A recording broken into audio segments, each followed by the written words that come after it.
So the WNBA has a severe professionalism problem. And it's something that has been very much shown, whether we're talking about like the media, whether we're talking about the players, whether we're talking about the teams themselves. Like, we have to take into account some of the crap that has happened this year. And like, this league has a severe professionalism problem. And it's such a severe professionalism problem that people are actually calling out players for acting in a professional manner. And I mean that. This is not a problem that is like, not like, that's kind of irrelevant. This is a problem that, like, if you are someone who shows professionalism, these players and media and everything thinks you are the problem.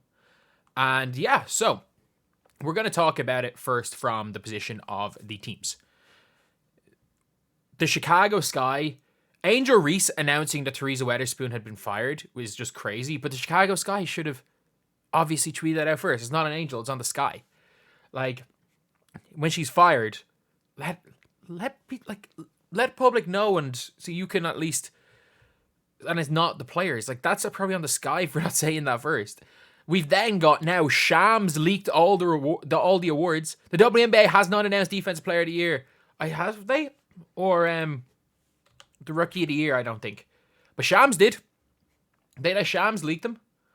Yeah, the WNBA has not announced who the Defensive Player of the Year or the Rookie of the Year is, but we know who both of them are because Shams leaked them. And obviously we saw the Connecticut Sun having to share their last practice for the playoffs with a 2-year-old's birthday party. We've seen some of the crap at Chicago Sky's facilities. We've seen some of the awful facilities. The Sparks, I'm pretty sure the Sparks are something similar. Yeah.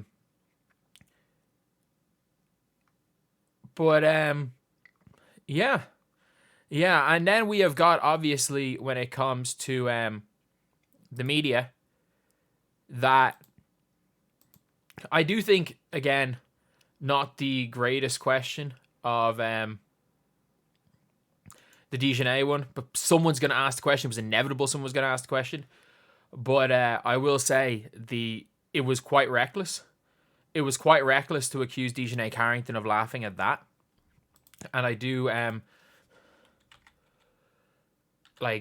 do agree with that, like with the Players Association, but like the WNBA Players Association literally went and this is not professional, by the way.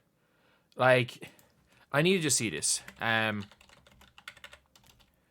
Like the WNBA Players Association, this is the craziest message. This reads like a Twitter clapback. And I get I get the premise. I'm not saying it's unprofessional to call out this thing.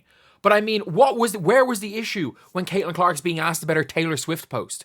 Like, it is, again, it's selective outrage, which is a problem as well. But like, so many players have been asked awful questions by the media. But like, especially number 22. But it's only an issue.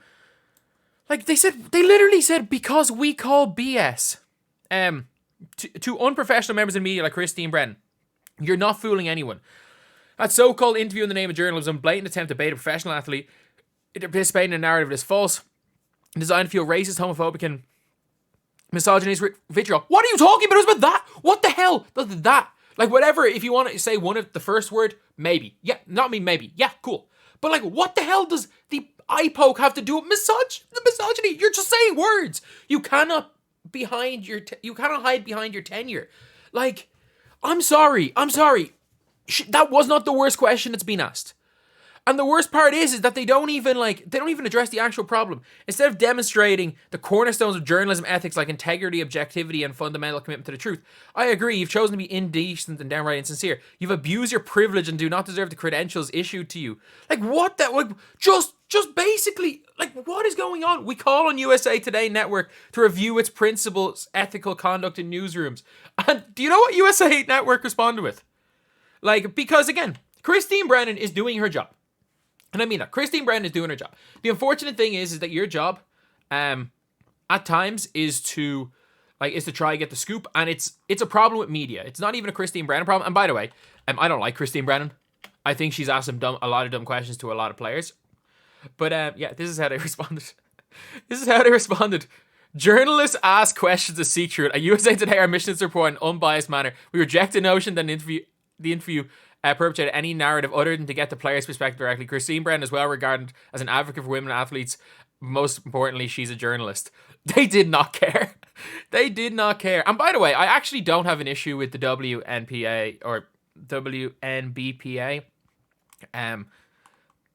putting out some sort of a statement, but this reads like a Twitter clapback. They literally put the word in a supposedly a professional statement calling someone out to "we call BS." Like, what? What? We call BS? Like, oh my god, like, it cannot be more written. Like, that is written like a Twitter reply. And by the way, like, that is not, I don't have an issue with what was said. It's just when you're trying to be professional, it is how it's said. And then when it comes to these players, if you look at some of the worst things said, especially about Caitlin Clark, the vast majority of some of the worst things said are by people whose faces are there and are followed on Twitter by WNBA players. There's somebody that literally called, like, they called Enrique, sorry, not Enrique, Jesus, sorry. They called Kelsey Mitchell, again, ironically enough, Kelsey Mitchell saying, I don't condone racism, but, like, I don't believe our fans are racist is enough for people to call her a racist. But, like, somebody calling her, like, every slur that you could normally call someone of your same race was followed by Enrique because she said something positive about Enrique. It seems like, I don't know how true this is, but this looks like it is. Someone said finding out this person was best friends with Asia. Like, whatever about Asia there. I hope that this person is just following around Asia. This person's just following around Asia, and it's not like they're not friends and she's... No, they're friends. If you don't know who this person is one, obviously, is obviously somebody who has a record for assaulting a child, but also said that WNBA players should get together and file criminal charges against Caitlin Clark. And I don't know if this person's friends with the players, and like, this person's said the worst things about every non-Aces player and is suddenly friends with A'ja Wilson. And like, I'm complaining about quote unquote parasocial relationships between players and fans. And I think there's parasocial relationships in social media, there's parasocial relationships between players. I think that can happen sometimes when players... The problem is that the WNBA players actually have these relationships. They have developed friendships with fans that have turned out to be psychopaths. It doesn't help. And the worst thing is that, do you want to know what team is a beacon of professionalism? The Indiana Fever.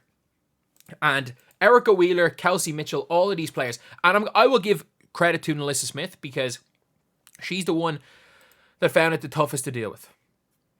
Aaliyah Boston as well. She's the one, though, like, Aaliyah Boston, you could tell that it kind of clicked with her quite early in the year, being like, obviously at the start of the year, it wasn't great, but like, when she came back on Twitter playing well, they loved her, and she is enough. Like, Aaliyah Boston's so smart. She knows where it's like, look, she basically the Gilbert Arenas thing where it's like, look, they're gonna hate you if you play badly. They're gonna love you if you're playing well. You just gotta ignore it because you can't just focus on the fans. Like, she's incredibly smart. When it comes to Melissa Smith, I have to give credit where credit's due there because it was clearly bothering her, some of the stuff on social media. But the difference is that she stayed professional, didn't let it affect her team, didn't let it spiral out of control. And yeah, she spoke once the season was done. But like, she stayed professional. This whole Fever team, whether it's Caitlin Clark, whether it's Aaliyah Boston, whether it's Kelsey Mitchell, whether it's Lexi Hull, whether it's Kaylee Lou Samuelson, whether it's Erica Wheeler, these players knew that social media is not good. And yeah, people want to be on social media. Heck, it's my freaking job. I'm literally a Twitter addict. But at the same time, these players were like, okay, for the good of our team, we're going to step away from it. For the good of our team, we are going to step away from all of this. And they didn't see it. And when they're being asked about this stuff, all they see is what's happening in the fans. And they're seeing all the positive sides. Because they've probably had to, like, the people in person that are going to these games, the vast majority of it are some of the positive things. Yeah, there's always going to be bad apples at everything, but the vast majority of the stuff, especially when it comes to in person, is positive. But the problem is that platforming the 1% of trolls is going to make those 1% of trolls' voices louder and louder and louder. And Erica Wheeler, as a professional sports person should do, basically was just like, well, these are just people sitting behind screens. I don't care what they say about me. Why would we care? We don't read it. If maybe I've gotten it bad, I don't see it if I do. Like, that is, like, the professionalism shown by the Indiana Fever. And by the way, they're not the only professional team in this league. I'll say this. What's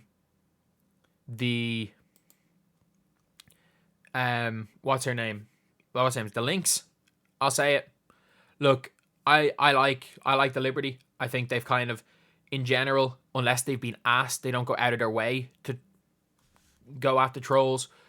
I think for the most part, outside of Dejanay's Twitter fingers, the Sun, it's just really been like the Sky, the Aces, and like the lack of professionalism from the quote unquote premier franchise in the Aces from the players is crazy. It's absolutely crazy, and this is something that needs to be done. This is something that absolutely needs to be done, and there needs to be more professionalism in this league from everything in this league.